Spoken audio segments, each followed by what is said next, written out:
മരക്കളോട് അമ്മായിമ്മയും അമ്മായിമ്മക്ക് മരുമക്കളോടുള്ള സ്നേഹം തുടങ്ങിയത് ഇപ്പം അടുത്ത കാലത്താണ്.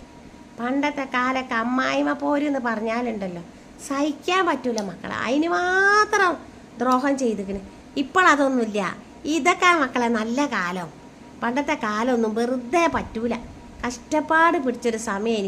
എന്തിനാ പറയണത്? അടിച്ചാരി നന്നായിട്ടില്ലെങ്കിൽ രണ്ടാമത് അടിച്ചരിപ്പിക്കും. അരച്ചത് നന്നായില്ലെങ്കിൽ രണ്ടാമത് അരപ്പിക്കും. ഇടിച്ചിട്ട് പൊടിഞ്ഞിട്ടില്ലെങ്കിൽ രണ്ടാമത് പൊടിപ്പിക്കും. എന്തിനാ പറഞ്ഞ മുളക്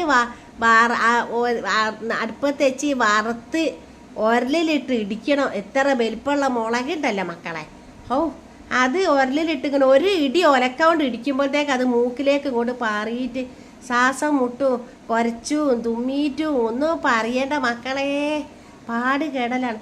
അന്നൊക്കെ മുളക് ഉരലിലിട്ട് ഇടിച്ച് പൊടിക്കണോ, മല്ലി ഉരലിലിട്ട് ഇടിച്ച് പൊടിച്ച് തരിക്കണോ, മുളക് തരിച്ചിട്ട് കുപ്പിയിലാക്കി വെക്കണോ അന്നത്തെ കാലം. ഇന്ന് ആ മുളകൊന്ന് വെയിലത്തേക്ക് ഇട്ട് അത് കൊണ്ടുപോയി പൊടിപ്പിച്ച് പാത്രത്തിലാക്കി ഓരോരോ സ്പൂൺ എടുക്കുക. എന്തോ ഒരു സുഖമാണ്. അന്ന് പൊടിപ്പിച്ചിട്ടില്ലെങ്കിൽ അമ്മീമേൽ വെച്ച് അരയ്ക്കുക. അങ്ങനത്തെ ഒക്കെ ഒരു കഷ്ടപ്പാട് പിടിച്ച കാലം. ഈ കയ്യോണ്ടൊക്കെ എത്ര പണിയെടുത്തുകൾ, എത്ര ഇടിച്ചിക്കിന് മക്കളെ, എത്രയോ ഉരലിലിട്ട് ഇടിച്ചിക്കിന്. കഷ്ടപ്പാട് ഇനി മക്കളെ ആലോചിക്കുമ്പോൾ വിചാരിക്കുകയാണ് ഇതാണ് നല്ല സമയമെന്ന്. ഈ കാലത്തൊക്കെ ജനിച്ചാൽ മതിയേനി. കുറേ മുമ്പൊന്നും ജനിക്കേണ്ടിയില്ല ഇനി മക്കളെ. ഒരുപാട് ദുരിതം അനുഭവിച്ച്. അമ്മായിമ്മ പോരും എമ്പാടും കിട്ടി, നാത്തൂമാരെ പോരും എമ്പാടും കിട്ടി, അമ്മോസാങ്കൻ്റെ പോരും കിട്ടി. കുറേ കഷ്ടപ്പെട്ടിക്കണ്. തിന്നാനും കിട്ടാതെയും കുടിക്കാതെയും കഷ്ടപ്പെട്ടിട്ടാണ് വളർന്നത്.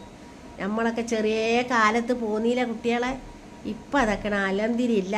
എൻ്റെ മരോളോട് ഞാൻ പറഞ്ഞിരിക്കുന്നത്, മോളെ അമ്മായിമ്മ പോരും ഈ കാണൂല എൻ്റെ അടുത്ത് തോന്നുന്നു. ചില അമ്മായിമ്മമാരെന്താണെന്നറിയോ, ഓല അമ്മായിമ്മ ഓലോട് കാണിക്കുന്നത് ഈ മരക്കളോട് കാണിക്കുകയാണ് മക്കളെ. അപ്പം അത് ഉമ്മൻ്റെ അടുത്തുനിന്ന് ഏതായാലും ഉണ്ടാവില്ല കുട്ടിയെ. ഉമ്മ ഒരുപാട് അനുഭവിച്ചതാ. അതുകൊണ്ട് നിങ്ങൾക്ക് അങ്ങനത്തെ ഒരു ദുരിതം ഉണ്ടാവില്ല. നീയും എന്താ പറയുക, മരോളെ പോരും എന്നോട് കാണിച്ചോ. അതാണ് ഇപ്പം ഇവിടെ കാണിച്ചുകൊണ്ട് നിൽക്കുന്നതും.